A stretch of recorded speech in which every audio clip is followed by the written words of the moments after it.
Hi everyone, this is advocate Priyanka. और आज हम बात करेंगे अपने एलएलएम के एंट्रेंस एग्जाम की, जिसमें आपके जितने भी टॉपिक्स हैं सिलेबस में, उसमें आपको क्या क्या पढ़ना है और क्या क्या आप इग्नोर कर सकते हैं। बात करते हैं LLM entrance exam, specifically Allahabad university. इसके अलावा यही फंडा आप यूज़ कर सकते हैं चौधरी चरण सिंह यूनिवर्सिटी के लिए, एचपी के लिए, एमडीयू के लिए, कुरुक्षेत्र के लिए। For every type of university the criteria will be the same. वही चीज़ें रिपीट होती हैं, बस थोड़ा सा तरीका बदल जाता है।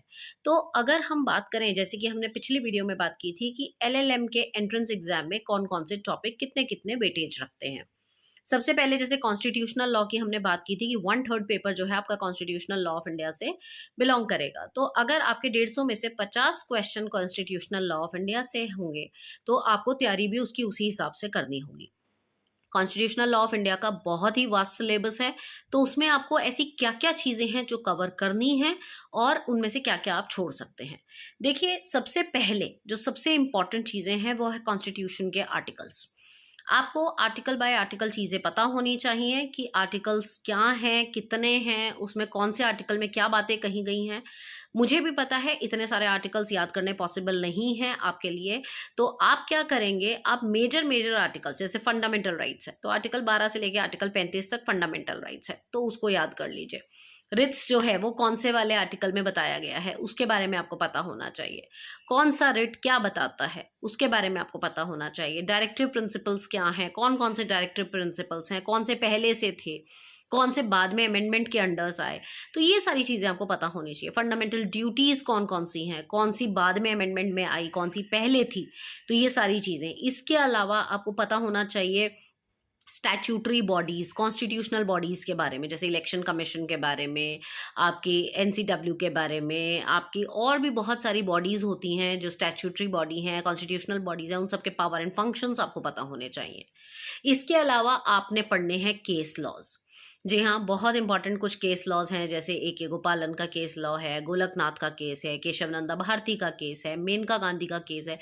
ये कुछ ऐसे केस लॉज हैं जो कॉन्स्टिट्यूशन से, प्रियम्बल से रिलेटेड हैं। तो preamble is an integral part of constitution. तो अगर आपसे कॉन्स्टिट्यूशनल लॉ का क्वेश्चन पूछा जाएगा तो ऐसा हो ही नहीं सकता कि आपसे प्रियम्बल के क्वेश्चन ना पूछे जाए।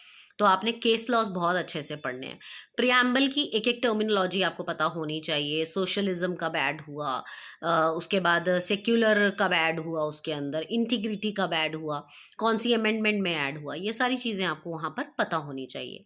इसके अलावा कुछ लेटिन मैक्सिम हैं जो काफ़ी ज़्यादा रिलेटेड हैं कॉन्स्टिट्यूशनल लॉ से, वो आपको पता होनी चाहिए। आपको 106 की 106 अमेंडमेंट्स पता होनी चाहिए, कौन सी अमेंडमेंट में क्या हुआ था, कौन सी अमेंडमेंट इंपॉर्टेंट है। जैसे 42nd एंड 44th अमेंडमेंट बहुत इंपॉर्टेंट है, 73rd अमेंडमेंट बहुत इंपॉर्टेंट है, 106th अमेंडमेंट बहुत इंपॉर्टेंट है। तो कुछ अमेंडमेंट काफ़ी इंपॉर्टेंट है, ये आपको अच्छे से पता होनी चाहिए। तो this is all about your constitutional law. तो इसमें आपको जुरिस्डिक्शंस का पता होना चाहिए, किसकी जुरिस्डिक्शन क्या है, तो कौन सी बॉडी की जुरिस्डिक्शन कितनी है, अपीलिएट जुरिस्डिक्शन, ओरिजिनल जुरिस्डिक्शन के बारे में पता होना चाहिए, सुप्रीम कोर्ट, हाई कोर्ट के फंक्शंस पता होने चाहिए, कौन किसकी अपॉइंटमेंट करता है, ये सब आपको ध्यान में रखना है। तो मेरे हिसाब से अगर आप एक दो रीडिंग भी कर लेंगे कॉन्स्टिट्यूशनल लॉ की, तो it will be more than sufficient, आपको याद हो जाएगा, क्योंकि इसका काफ़ी हद तक सिलेबस आपने एलएलबी में पढ़ा है। Now moving on to the remaining 100 questions, जो बाकी के जो 2/3 पेपर हैं वो जिन सब्जेक्ट्स में से आते हैं, जैसे जुरिस्प्रूडेंस। अब अगर हम जुरिस्प्रूडेंस की बात करें तो jurisprudence is all about school of thoughts.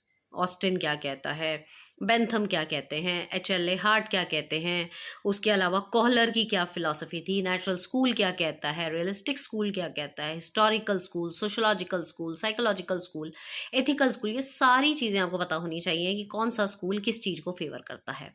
Law morality के बारे में आपको पता होना चाहिए। इसके अलावा बहुत इंपॉर्टेंट डेफिनेशंस आपको याद होनी चाहिए, जैसे सेलमन की डेफिनेशन, इसके अलावा हॉलैंड की डेफिनेशन, ऑस्टिन की डेफिनेशन, या केल्सन की थ्योरी। तो ये सारी चीज़ें आपको पता होनी चाहिए। तो कुछ इंपॉर्टेंट चीज़ें हैं जुरिस्प्रूडेंस में जो आपकी नज़र में होना चाहिए। इसके अलावा अगर हम बात करें पब्लिक इंटरनेशनल लॉ में, तो पब्लिक इंटरनेशनल लॉ में टर्म्स बहुत इंपॉर्टेंट है। इसमें कोई सेक्शंस नहीं है, इसमें जैसे आपका एक्स्ट्राडिशन हो गया, कॉन्ट्राबैंड हो गया, असाइलम हो गया, फिर इंटरनेशनल डिस्प्यूट्स के बारे में है, डिस्प्यूट्स को सेटल करने वाली बॉडीज़ के बारे में है।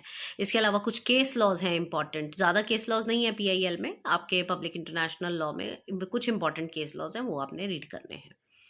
अगर हम बात करें प्रॉपर्टी लॉ की, तो प्रॉपर्टी लॉ में भी बेसिकली आपके सेक्शंस और केस लॉज ही हैं। Taught, yes, very important subject taught. Taught आपको भी पता है एक अनकोडिफाइड लॉ है, और इस सब्जेक्ट के अंदर बेसिकली कोई सेक्शंस नहीं है, कुछ नहीं है, आपको इसके अंदर कॉन्सेप्ट की क्लैरिटी होनी चाहिए। लाइक अलग अलग तरह के टॉट हैं, डिफेमेशन है, आपका पब्लिक न्यूसेंस है, आपका असॉल्ट है, बैटरी है, ये सारी चीज़ें हैं, आपको इनके बारे में पता होना चाहिए, what are these type of टॉट। और इसके अलावा सैलमन विनफील्ड के क्या विचार थे इसके बारे में।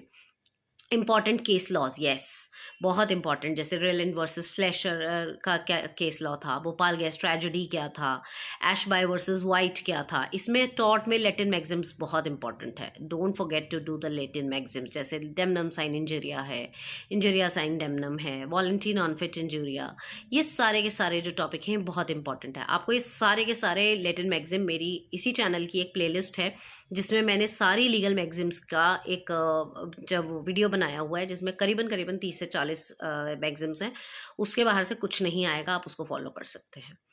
इसके अलावा very important family law. Family law में आपके हिंदू लॉ और मुस्लिम लॉ दोनों आएंगे इसके अंदर।